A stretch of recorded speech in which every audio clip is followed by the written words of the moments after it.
नमस्कार प्रिय मित्रों, आज हम एक जादुई यात्रा पर निकलते हैं जहां ज्ञान की ज्योति पहली बार इस दुनिया में चमकी। कल्पना कीजिए एक ऐसा संसार जहां कोई ध्वनि नहीं, कोई भावना व्यक्त करने का तरीका नहीं, लेकिन फिर एक चमत्कार हुआ जो हर दिल को छू गया। मैं रिया हूं और आपके चैनल ज्ञान की नदी में आपका स्वागत करती हूं। आज की ये कथा आपको प्रेरित करेगी और आपके मन को नई ऊर्जा देगी। कृपया इसे अंत तक सुनें और अगर आप ज्ञान से प्यार करते हैं तो लाइक करें, सब्सक्राइब करें और कमेंट में ज्ञान लिखकर अपना प्यार दिखाएं।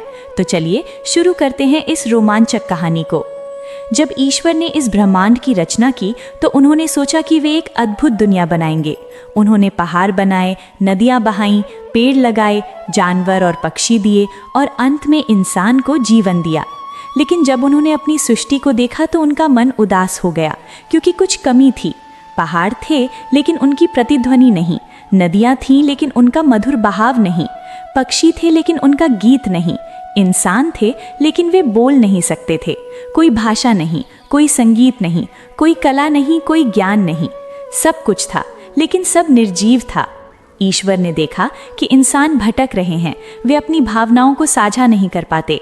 माँ अपने बच्चे से प्यार जताना चाहती है लेकिन शब्द नहीं, पिता आशीर्वाद देना चाहता है लेकिन माध्यम नहीं, प्रेमी प्रेम व्यक्त करना चाहता है लेकिन तरीका नहीं, गुरु शिष्य को सिखाना चाहता है लेकिन रास्ता नहीं।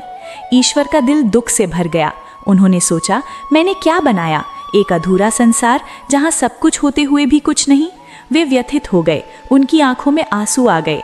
जैसे एक पिता का बच्चा जो बोल नहीं सकता, वैसे ही ईश्वर दुखी हुए। ईश्वर अपनी पीड़ा सहन नहीं कर सके। उन्होंने फैसला किया कि वे संरक्षक देव के पास जाएंगे और मदद मांगेंगे। ईश्वर समुद्र की ओर चले, जहां संरक्षक देव नाग पर विश्राम कर रहे थे और देवी धन की सेवा कर रही थीं। ईश्वर पहुंचे तो उनका चेहरा मुरझाया था। संरक्षक देव ने समझा कि कुछ गंभीर है। उन्होंने पूछा, ईश्वर तुम इतने परेशान क्यों हो? ईश्वर ने अपनी कहानी सुनाई। प्रभु, मैंने सृष्टि बनाई लेकिन ये अधूरी है। यहाँ जीवन है लेकिन ध्वनि नहीं, संगीत नहीं, भाषा नहीं। मुझे बताओ मैं क्या करूं? संरक्षक देव मुस्कुराए और बोले, ईश्वर ये कोई गलती नहीं, अवसर है। तुम एक महान शक्ति को बुलाओ जो दुनिया को आवाज दे, संगीत दे, कला दे, ज्ञान दे। अपने जल पात्र से पानी लो और धरती पर छिड़को। उससे एक देवी प्रकट होगी जो सब ठीक करेगी। ईश्वर को उम्मीद मिली, लेकिन पूछा, ये देवी कौन होंगी? संरक्षक देव बोले, वे ध्वनि देवी होंगी, ज्ञान की देवी, कला की देवी, संगीत की देवी। उनके हाथ में वाद्य यंत्र होगा जो संगीत देगा। उनके मुंह से शब्द निकलेंगे जो भाषा देंगे। उनकी कृपा से ज्ञान फैलेगा। उन्हें विद्या कहा जाएगा क्योंकि वे रस से भरी होंगी। ईश्वर ने निर्देशानुसार जल पात्र से पानी लिया, लेकिन सोचे कहाँ छिड़के, कौन सा जगह पवित्र होगा, कौन सा समय शुभ होगा। तभी प्रकृति में बदलाव आया। सर्दी कम हो रही थी, पेड़ों पर नए पत्ते, फूल खिल रहे थे, हवा में खुशबू फैल रही थी, वातावरण खुश था। ये वसंत का आगमन था। ईश्वर ने सोचा, यही समय है जब प्रकृति नया जीवन ले रही है, सब कुछ ताज़ा हो रहा है। तब ज्ञान देवी का जन्म हो। ईश्वर ने जल छिड़का और चमत्कार हुआ। जल से दिव्य प्रकाश निकला, इतना चमकदार कि देवता आंखें बंद कर लिए। प्रकाश से एक सुंदर देवी प्रकट हुई, सफेद कपड़े पहने जो शुद्धता दिखाते थे। 4 हाथ, एक में वाद्य यंत्र, संगीत का प्रतीक, दूसरा किताब, ज्ञान का, तीसरा माला, ध्यान का, चौथा कमल, पवित्रता का, साथ में एक पक्षी, विवेक का प्रतीक, जो सही गलत अलग कर सकता था। देवी का चेहरा दिव्य था, आंखों में दया, होठों पर मुस्कान, चेहरे पर शांति। वे विद्या देवी थीं। विद्या देवी ने वाद्य यंत्र उठाया और छेड़ा। पहला स्वर निकला, संसार का पहला संगीत। सृष्टि रुक गई। पहाड़ों ने गूंज सुनी, नदियों ने बहना सीखा, पक्षियों ने गाना सीखा, हवा ने सरसराना सीखा। फिर देवी ने पहला शब्द बोला, ओम। ब्रह्मांड का पहला शब्द, सभी भाषाओं का जन्म, सभी ग्रंथों का जन्म। इंसानों ने आवाज निकाली, शब्द बने। माँ ने बच्चे को पुकारा, पिता ने आशीर्वाद दिया, मित्र ने बात की, प्रेमी ने प्रेम जताया। कितना खूबसूरत पल। ईश्वर की आंखों में खुशी के आंसू। वे बोले, देवी तुमने मेरी सृष्टि पूरी की, नीरस दुनिया में रस भरा, मूक दुनिया को आवाज दी, अज्ञानी दुनिया को ज्ञान दिया। देवी मुस्कुराई, बोली, ये मेरा कर्तव्य, लेकिन वचन दो, जब कोई ज्ञान मांगे, कला सीखे, विद्या चाहे, मुझे याद करे, मैं आशीर्वाद दूंगी, लेकिन ज्ञान अच्छाई के लिए हो, बुराई के लिए नहीं। ईश्वर बोले, सही, लेकिन इंसान में अच्छाई बुराई दोनों हैं, दुरुपयोग हो सकता है। देवी बोली, हाँ, इसलिए मैं शुद्ध हृदय वालों को दूंगी, घमंडी को नहीं। ज्ञान विनम्रता मांगता है। क्यों वसंत का ये दिन चुना गया? वसंत नया जीवन लाती है। सर्दी के बाद प्रकृति जीवित होती है, पत्ते, फूल, गीत सब खुशी से भर जाते हैं। बदलाव की ऋतु।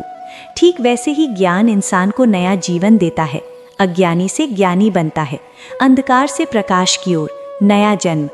5वें दिन का अर्थ 5 तत्व, पृथ्वी, जल, अग्नि, वायु, आकाश। देवी ने इनमें जीवन डाला, स्वर दिया, ज्ञान दिया। युग बीते, देवी की कृपा से विद्वान, कवि, संगीतकार बने। लेकिन एक बार किसी ने ज्ञान का दुरुपयोग किया। वो था राजन। राजन बड़ा विद्वान था, ग्रंथ कंठस्थ, संगीत में माहिर, लेकिन अहंकार से भरा। खुद को सबसे बेहतर मानता था, देवताओं को छोटा समझता था। राजन ने सोचा देवी को वश में करेगा।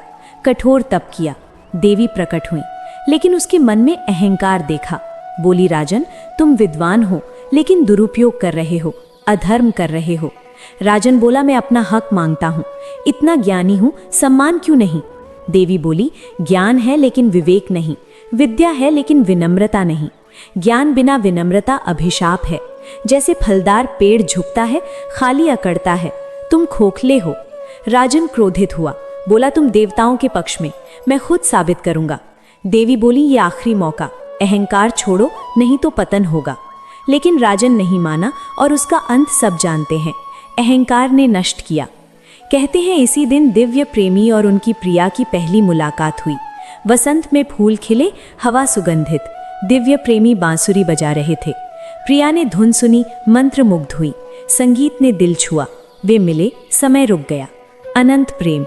और ये वसंत के दिन हुआ, इसलिए प्रेम का त्योहार भी माना जाता है। कुछ जगहों पर प्रेम देव का जन्म इसी दिन हुआ। प्रेम देव प्रेम के देवता हैं, इसलिए मदन पंचमी कहते हैं। इस दिन पवित्र पूजा होती है, मूर्ति बनती है। स्कूल घरों में उत्सव, बच्चे नए कपड़े पहनते हैं। शिक्षा, संस्कृति का दिन। देवी के हर प्रतीक का मतलब। सफेद कपड़े शुद्धता दिखाते, ज्ञान में मिलावट नहीं, स्वार्थ नहीं। वाद्य यंत्र संगीत का, लेकिन तार अलग स्वर देते, मिलकर मधुर बनाते। जीवन में विविधता लेकिन सामंजस्य। किताब ज्ञान का भंडार, संरक्षित रखो, पीढ़ियों को दो। किताबें विरासत। माला ध्यान, एकाग्रता, मन शांत रखो, भटकन से ज्ञान नहीं। कमल पवित्रता, कीचड़ में खिलता लेकिन छूता नहीं, ज्ञानी संसार में रहता, बुराइयों से अलग। पक्षी विवेक, सही गलत अलग करता, सत्य असत्य भेद। 4 हाथ 4 दिशाएं, ज्ञान सर्वव्यापी, कोई सीमा नहीं। तो ये थी विद्या देवी की कहानी, वसंत पंचमी की। देवी ने दुनिया को आवाज, संगीत, कला, ज्ञान दिया। नीरस को रस भरा, मूक को स्वर, अज्ञानी को प्रकाश। तो इस वसंत पंचमी हम देवी से प्रार्थना करें, ज्ञान, विवेक, शक्ति मांगे, लेकिन विनम्रता, करुणा, प्रेम भी, क्योंकि ज्ञान तब सार्थक जब प्रेम मानवता हो। ओम विद्या देवी नमः। जय माँ विद्या, जय ज्ञान, जय माँ।